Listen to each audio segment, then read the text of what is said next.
Ja sam svjetlo svijeta, govori Gospodin, tko ide za mnom imat će svjetlost života.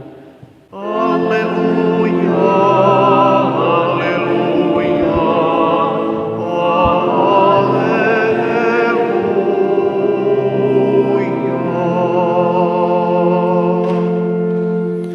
Gospodin s vama.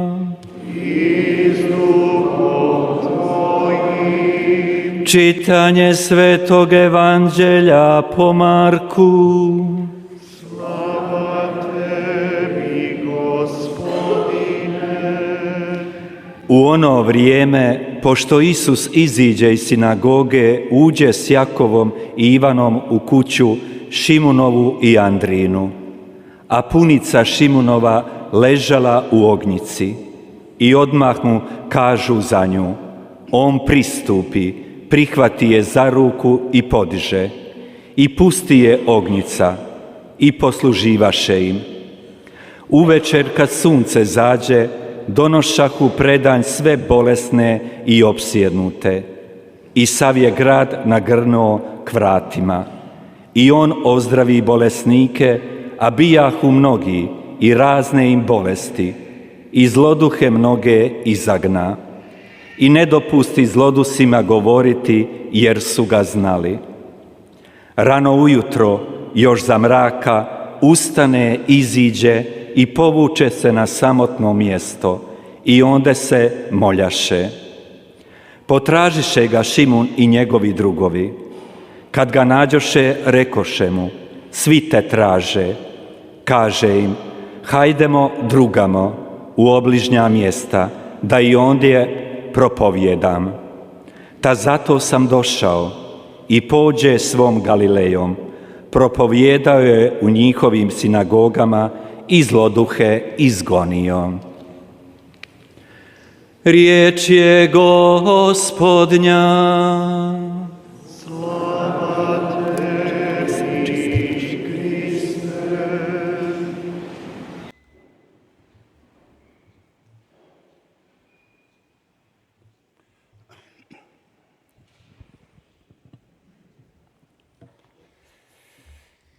사랑하는 형제자매 여러분, razmišljajmo večeras na početku onoj rečenici koju smo čuli u 오늘 저녁 Evanđelju. 방금 복음에서 들은 말씀을 함께 Rano 묵상합시다. ujutro, još za 이른 아침 mraka, ustane, iziđe na samotno mjesto i onda se moljaše. 기도하시던 곳에서 나오셨습니다. To je Isusov program i ritam svakodnevni. 즉, Po noći bi 예수님께서는 pošao 일어나 na 외딴 samotno 곳으로 mjesto, 나가십니다. po danu bi 기도하십니다. od rane 이게 zore do 이것이 바로 mrtve noći bio 예수님의 opkoljen 일정이었습니다. bolesnicima svake vrste i 다음날 새벽 ozdravljao. 아침 캄캄할 때 예수님께서는 일어나 외딴 곳으로 나가시어 그곳에서 기도하셨다. 사람들을 만나고 가르치고 영혼의 위로와 기쁨을 가져다 주셨습니다. 이것이 바로 예수님의 일상의 프로그램이었고, 이 프로그램을 하시면서 마을 곳곳을 찾아다니시면서 선행을 하셨습니다. 예수님의 프로그램. 우리 모두가 이런 예수님의 프로그램을 실천한다면 모든 세상의 철학자는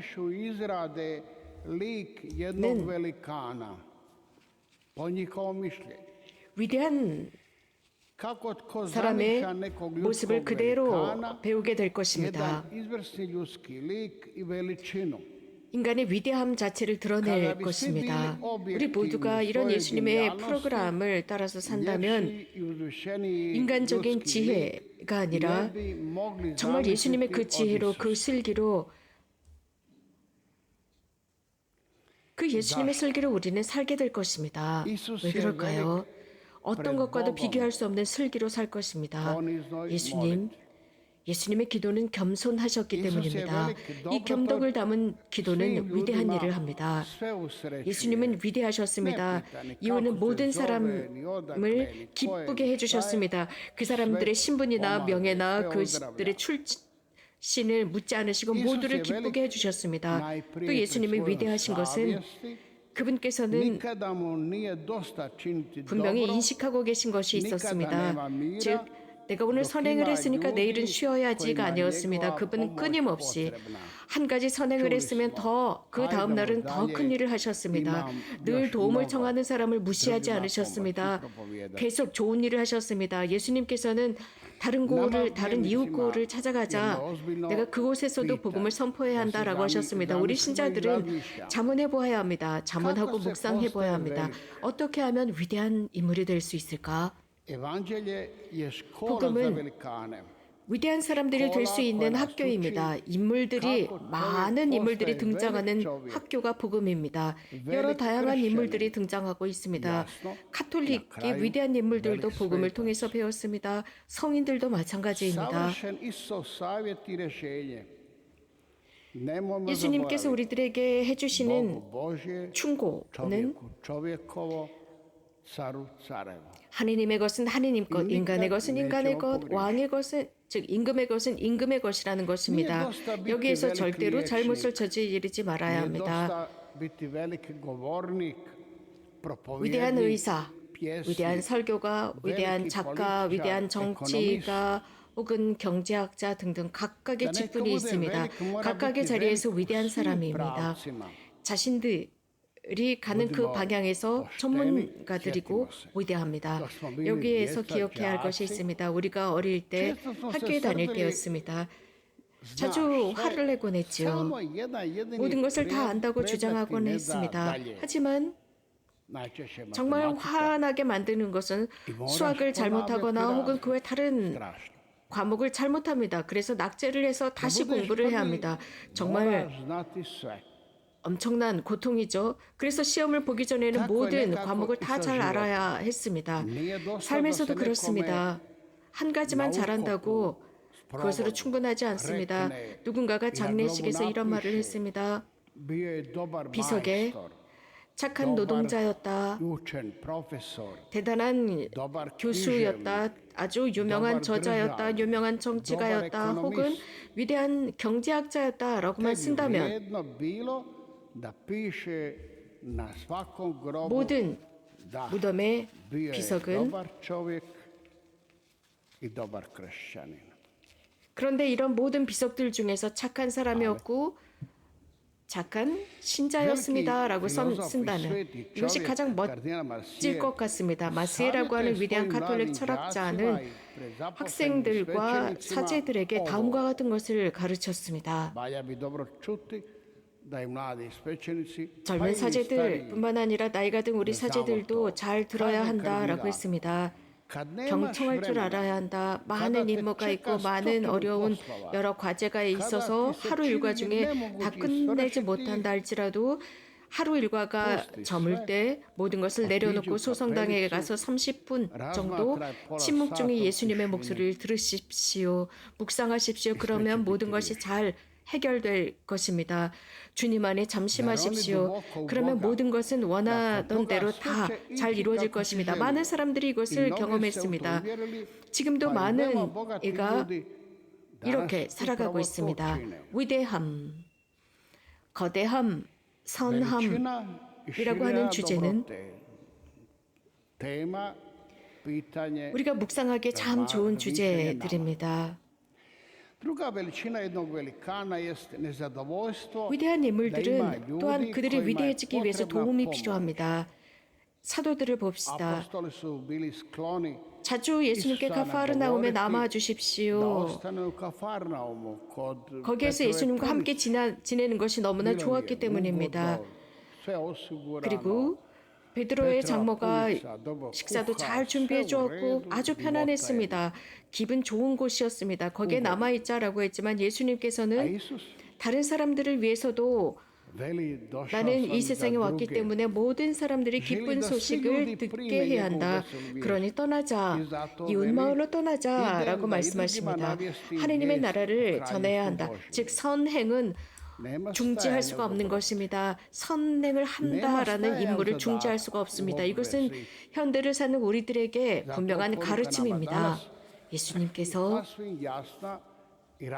우리 모두를 바로 이러한 당신의 학교로 인도하고 싶어 하십니다. 위대한 인물들을 제시하십니다. 그래서 우리를 da od nas napravi svete 위대한 i velike 사람들, ljude. 위대한 신자들로 만들고자 하십니다. 이것이 오늘 복음의 To je poruka evanđelja. 목적입니다. 예수님께서는 우리 각자를 위해서 이런 말씀을 해주십니다. 지금 이곳 성당에 계시는 분들 혹은 이 메시지를 듣고 있는 모든 여러분들에게 해당됩니다.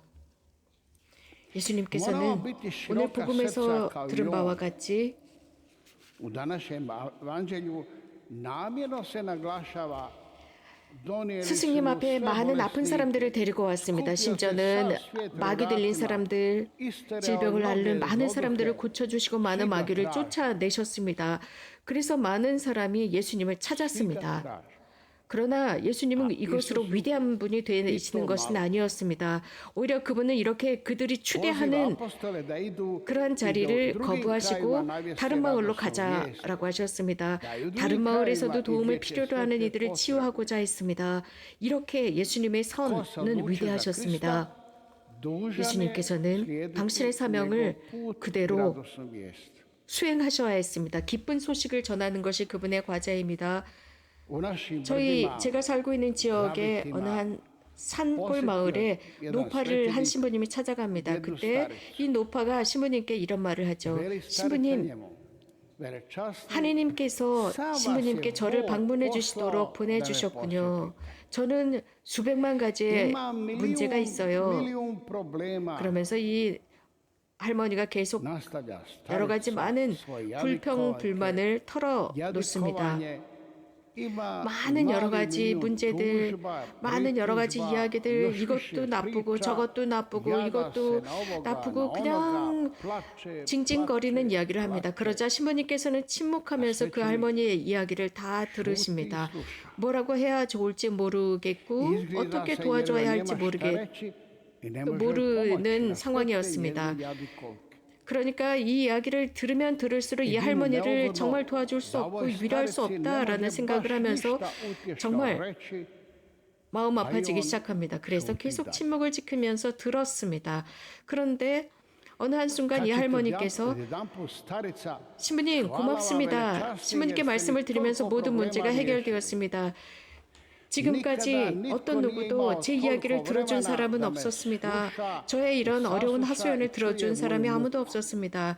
약간의 인내와 침묵으로 이 사제는 그 할머니를 대했었고 그 결과는 그 할머니를 행복하게 만들었습니다. 기쁘게 만들었고 문제를 해결하게 했습니다. 그 문제를 해결한 것은 들어주는 자세였습니다. 누군가가 들어주었기 때문에 이 할머니는 기뻐했고 문제가 해결되었습니다. 즉 약간의 인내라는 양념과 경청이라는 양념이 효과를 발휘했습니다. 교형 자매 여러분, 사람들을 치유하기 위해서는 먼저 사랑해야 합니다. 사람들에게 행복을 주고 싶으십니까? 그것은 신자 그리스도 오신 자들의 위대함입니다.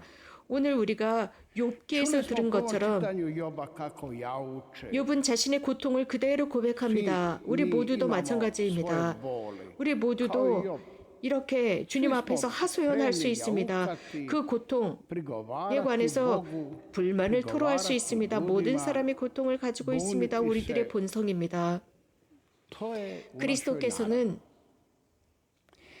이러한 모든 것을 없애기 위해서 오신 것이 아닙니다. 예수님께서 우리들에게 오신 것은 바로 모든 것을 주님의 손에서 수락하라는 것입니다.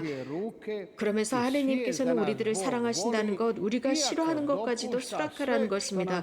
예수님께서는 모든 아픈 이들을 치유하시지 않으셨습니다.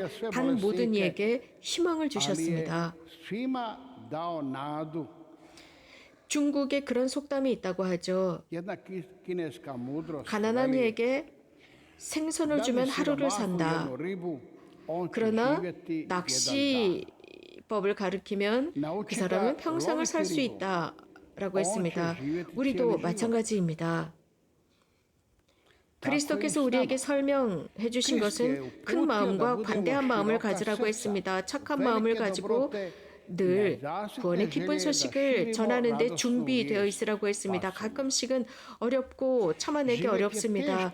어떤 이론도 인간의 고통을 설명해내지 못했습니다. a kamoli umanjila. 많은 여러 가지 어려움 속에서 인간을 도와주는 것, 이론적으로 해결하지 못했습니다. 누구든지 인간이라면 특히 지진이 일어난 곳에 살고 있는 많은 사람들 큰 고통을 당하고 있습니다. 물론 우리가 거기에 재난 지원금을 준다고 하면 그들은 약간의 위로를 얻을 수는 있겠죠. 하지만 그들이 겪어야 했던 충격은 완전히 치유되지 않습니다.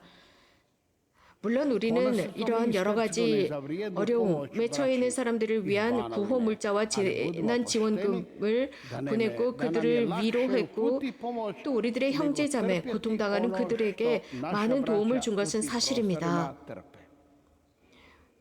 주님께서 우리에게 해주시는 가르침은 절대로 저주하지 말라는 것입니다. 험담하지 말라는 것입니다. 유업은 고통 중에 있었지만 절대로 저주하지 않았습니다. 누군가가 폐쇄되어 있다면, 즉 어떤 사람의 도움을 청하는 사람 앞에서 눈을 감아버린다면 이것만큼 큰 저주는 없습니다. 수도 생활을 하면서 사제 생활을 하면서 다른 사람들의 고통에 눈을 감아버린다면 그 수도 생활과 사제 생활의 의미가 없습니다. 하나님께서는 많은 불의와 많은 여러 가지 것들을 단죄하신다고 했습니다. 왜 이런 말씀을 우리들에게 하시는 것일까요? 욥기는 오늘 자신의 고통을 그대로 드러내고 있습니다. 세상 곳곳, 특히 아프리카 같은 지역은 정말 많은 사람들이 죽어가고 있습니다. 고통스러워하고 있습니다. 젊은이들, 그들의 형제를, 그리스도적인 형제를 믿지 않고 왜 마약을 하느냐라고 우리는 투덜거릴 수 있습니다. 그러나 우리 다시 자문해 보아야 합니다. 많은 사람들이 하나님께서 존재하시지 않는 것처럼 고통당하면서 죽어가고 있습니다. 과연 누가 욥처럼 이렇게 하소연할 수 있을까요? 살아가기가 가끔은 어렵습니다. 참아내기가 어렵습니다. 이러한 말씀드린 대로 인간의 고통을 이론적으로 설명해내지 못했습니다. 그런데 박해받는 사람, 아픈 사람을 어떻게 위로할 수 있을까요? 어떻게 지진 속에서 고통당하는 사람들, 전쟁 중에 있는 사람들, 피난민들을 어떻게 위로할 수 있을까요? 그리스도에 의하면 우리는 이 모든 사람들이 어려움에 함께 동참하는 것입니다. 예수님, 나자렛의 예수님께서는 모든 사람들에게 기쁨을 선포하고 계십니다. 정말 중요한 것은 말로만 선포하는 것이 아니라 어려움 중에 있는 그 모든 일을 우리가 열렬히 도와주는 것입니다. 사랑, 우리가 사랑할 때 절름발이가 제대로 걷고 귀머거리가 듣고 벙어리가 말을 하게 됩니다. 이것이 바로 사랑의 위대함입니다. 사랑합시다. 이 사랑하는 길은 나와 여러분들이 해야 하는 것이고 교회가 해야 하는 것입니다. 우리 교회가 이러한 사랑의 길을 성실하게 따라갈 수 있도록 기도합시다. 아멘.